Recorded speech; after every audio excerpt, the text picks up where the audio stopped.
বন্ধুরা, good morning. কেমন আছো সবাই? আশা করছি খুব ভালো আছো।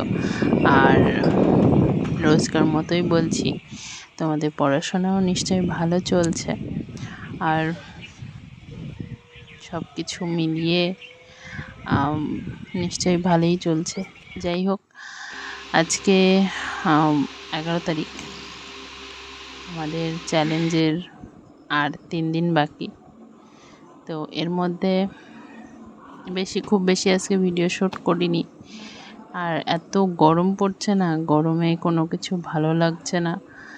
তাই আর যাই হোক, দিতে হবে, তোমাদের সাথে কিছু কথা শেয়ার করতে হবে। সেজন্যই ভিডিওটা আজকে দেওয়া। তো তোমরা রান প্র্যাকটিস করছো নিশ্চয়ই, আশা করছি করছো, কিন্তু আমি করছি না কদিন থেকে। মানে মাঠে গিয়ে শরীর খারাপ করছে। লাস্ট দিন যেদিন মাঠে গেছিলাম সেদিন গিয়ে মানে প্রচণ্ড রকমের শরীর খারাপ করছিল। তো তারপর থেকে কদিন যাচ্ছি না। দেখি গরমটা কমুক, একটু কমলে তারপরে আবার যাব।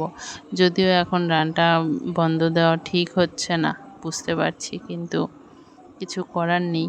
মানে মাঠে গিয়ে প্রচণ্ড রকম শরীর খারাপ করছিল, তো সেজন্য আর 2-3 দিন থেকে যাওয়া হয়নি। তো তোমরাও কিন্তু খুব সাবধানে, যদি রান প্র্যাকটিস করে থাকো তাহলে খুব সাবধানে করো।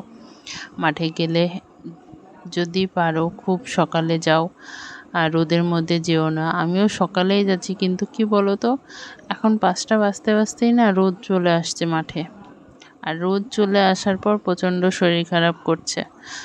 মানে প্রথমে কিছু মনে হচ্ছে না, কিন্তু পরে যখন রানটা কমপ্লিট করছি তারপরে শরীরটা ভীষণ খারাপ করছে। তো তোমরা যারা করছো, ঠিকঠাকভাবে জল খাও, জল বেশি বেশি খাও, দরকার হলে ওআরএস খাও। আমি ওআরএসটা খেতে পারি না, এটা একটা প্রবলেম। তো সেজন্য একটু প্রবলেম হচ্ছে। আর খাওয়া দাওয়া তো করাই যাচ্ছে না, মানে গরমে কিছু ভালো লাগছে না খেতে। তো যাই হোক, তোমাদের পড়াশোনা কেমন কি চলছে?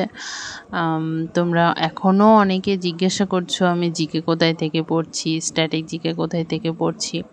মানে 2.5 মাস ধরে একই কথা আমি বলে গেলাম, তারপরও তোমরা এখনও জিজ্ঞেস করে যাচ্ছ।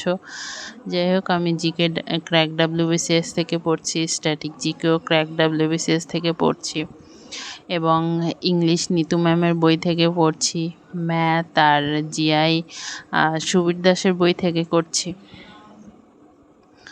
তো এখনও জানি না কেন সবাই একই কোশ্চেন করছে। তো যাই হোক, আবার অ্যান্সার করে দিলাম। আজও প্রচণ্ড গরম, গরমে শরীরটা খুব একটা ভালো নেই। তো আজ আমি তোমরা রুটিন দেখেছো কি কি নিয়েছি। আবার পুরনোভাবে রুটিন তৈরি করেছি। সব কিছু অনেক দিন রিভিশন করা হয়নি কারেন্ট অ্যাফেয়ারটা, তো ওই জন্য কারেন্ট অ্যাফেয়ার, স্ট্যাটিক জিকে সব কিছুই রাখলাম। আবার অনেক ইংলিশও প্র্যাকটিস বাদ দেওয়া যাবে না, তো সেজন্য আবার সব কিছুই অ্যাড করেছি। অল্প অল্প করে এগোই। ম্যাথটা আমি ভেবেছিলাম 100টা ম্যাথ একদিনে করব, তো 100টা ম্যাথ একদিনে দুদিন করে দেখলাম।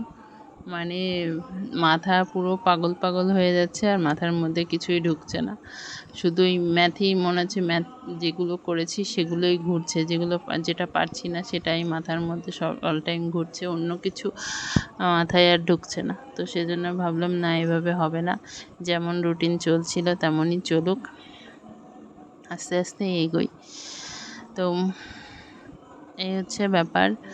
আর তোমরা প্লিজ এই যেই সব ভিডিওগুলো আসছে, পরীক্ষা হবে না পরীক্ষা হবে না, আবারও বলছি, আগের দিনও বলেছি, প্লিজ সেসবগুলো মাথায় এনো না। সেই সবগুলো নিয়ে তোমরা পড়াশোনা অন্তত ছেড়ো না, প্রিপারেশান নেওয়াটা বাদ দিও না, কারণ বিপদে পড়ে যেতে পারো।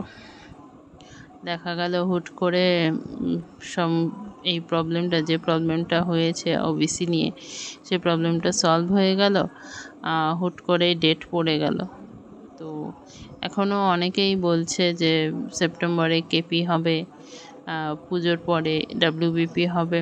তো যখনই হোক আমরা প্রিপেয়ার্ড থাকবো, প্রিপেয়ার্ড হয়েই থাকবো, যাতে যেদিনই পরীক্ষা দিই কনফিডেন্ট নিয়ে পরীক্ষা দিতে যেতে পারি এবং কনফিডেন্স লেভেলটা সেখানেই যেন থাকে। সেইভাবেই পড়াশোনা করে যাও, যেমনভাবে প্রথম দিন শুরু করেছিলে আজও তেমনভাবেই যেন চলে। তো তাছাড়া আর কিছু বলার নেই আমার।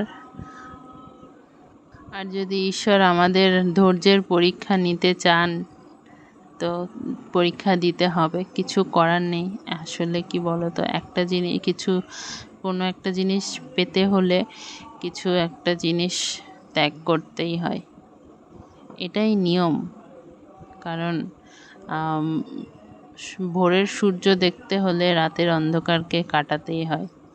তো আর একটা জিনিস, রাত যত গভীর হবে, রাত যত অন্ধকার হবে, ভোরের সূর্যটা কিন্তু ততই তাড়াতাড়ি আসবে এবং ততই উজ্জ্বল হবে, সুন্দর হবে। তো ঈশ্বর আমাদের যত বেশি পরীক্ষা নেবেন, যত বেশি ধৈর্যের পরীক্ষা নেবেন, যত বেশি নিজেকে তোমরা সেভাবে তৈরি করবে, তত বেশি তোমরা ফলও পাবে, ভালো ফল পাবে। তো ঈশ্বর কিন্তু তাদেরই পরীক্ষা নেন যারা পরীক্ষা দেওয়ার যোগ্য।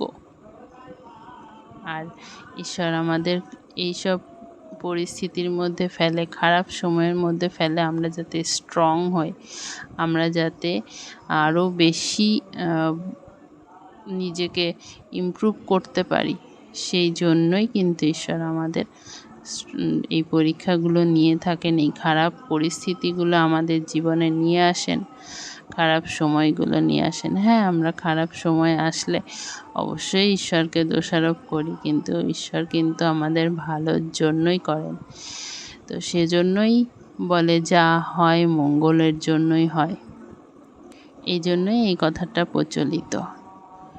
দেখা গেল অনেকে ভাবে যে আমার অ্যাক্সিডেন্ট হয়ে গেল, একটা অ্যাক্সিডেন্ট হয়ে গেল, এত বড় ক্ষতি হয়ে গেল, কিন্তু আমরা কখনো ভাবি না ওই অ্যাক্সিডেন্টটাতে তার জীবন যেতে পারত, সেখানে অল্প কিছুর ওপর দিয়ে গেছে। তো এরকমটা ভাবতে শিখতে হবে। আর যদি আমাদের পরীক্ষাটা পিছিয়েও যায়, তাহলেও ভাবতে হবে যে এর মধ্যেও আমাদের ভালো কিছু আছে, আমাদের জন্যই ভালো কিছু আছে, সেজন্যই পিছিয়েছে। তো যাই হোক, আজ আর বেশি কথা বলবো না, ভালোও লাগছে না। তোমরা ভালো থেকো, সুস্থ থেকো, আর